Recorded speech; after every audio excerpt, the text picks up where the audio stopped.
నమస్కారం. రామాయణం బాలకాండ. రామ లక్ష్మణ భరత శత్రుఘ్నులు శుక్లపక్ష చంద్రునిలా పెరుగుతున్నారు. వేదశాస్త్రాలను అభ్యసించారు. ధనుర్విద్యలో నైపుణ్యం సంపాదించారు. విజ్ఞాన కనులయ్యారు. సద్గుణాలకు ఆటపట్టైనారు. రాముడు ఎప్పుడూ తల్లిదండ్రుల సేవలో నిమగ్నమయ్యేవాడు. చిన్ననాటి నుంచి అన్నసేవే మిన్నగా భావించేవాడు లక్ష్మణుడు. ఇతడు రాముడికి బహిప్రాణం. భరత శత్రుఘ్నులు అన్యోన్య ప్రేమాభిమానాలు కలవారు. కాలచక్రం తిరుగుతున్నది. ఒకనాడు దశరథుడు తన మంత్రులు, పురోహితులు మొదలైన వారితో సమావేశమయ్యాడు. తన కుమారుల వివాహ ప్రస్తావన చేస్తున్నాడు. సరిగ్గా అదే సమయంలో అక్కడ అడుగుపెట్టాడు మహా తేజశాలి అయిన విశ్వామిత్ర మహర్షి. సృష్టికి ప్రతిసృష్టి చేయగల సమర్థుడతడు. దశరథుడు ఎదిరేగి సాదరంగా స్వాగతించాడు. అతిథి దేవో భవ. అతిథి మనకి దేవునితో సమానం. ఇది తెలిసిన దశరథుడు విశ్వామిత్రునకు సముచిత రీతిన మర్యాదలు గావించాడు.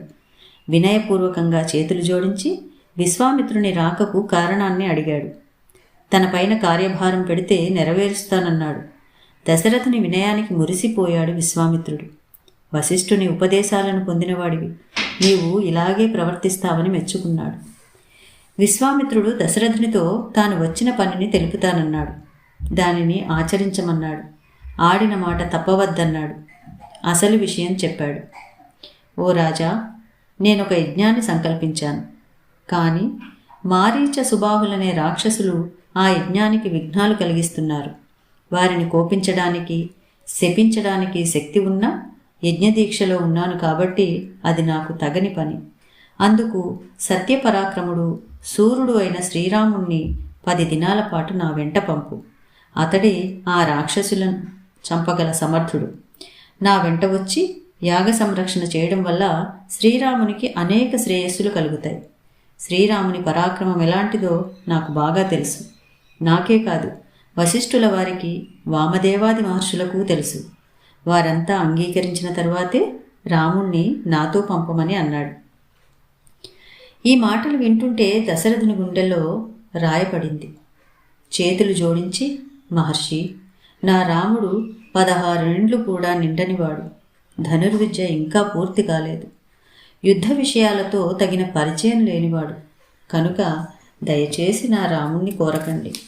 అంతగా కావాలంటే ధనుర్బాణపాణినై నేను మీ వెంట వస్తాను. మీ యాగాన్ని సంరక్షించే బాధ్యత నాది. ఇవన్నీ ఎట్లా ఉన్నా రాముణ్ణి వదిలి నేను ఒక్క క్షణమైనా బ్రతకలేను. మా నోముల పంట రాముడు. ఇంతకు ఆ రాక్షసులు ఎవరి అండతో ఈ దుండకానికి ఒడిగట్టారని అడిగాడు. విశ్వామిత్రుడు సమాధానమిస్తూ, పౌలస్త్య వంశజుడైన విశ్రవసుడనే ముని కుమారుడు రావణాసురుడు. అతడు కుబేరుని సోదరుడు. అనేక రాక్షస బలాలు కలవాడు. బ్రహ్మ ఇచ్చిన అసాధారణ వరాల వల్ల అతని గర్వం ఇబ్బడి ముబ్బడయింది. ముల్లోకాలను అల్లకల్లోలం చేస్తున్నాడు.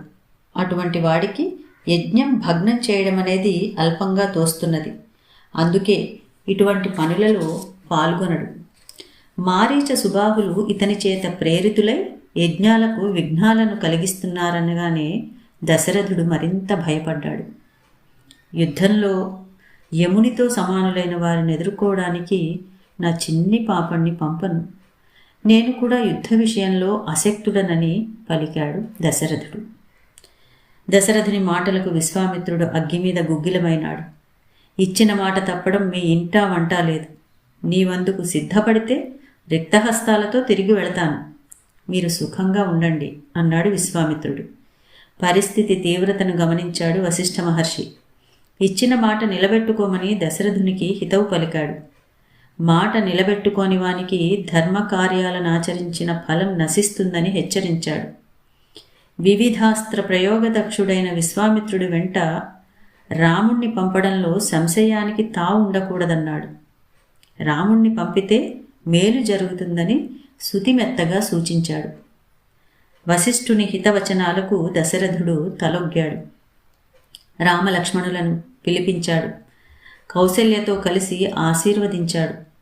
ప్రశాంతమైన మనస్సుతో విశ్వామిత్రుడికి అప్పగించాడు. నమస్కారం.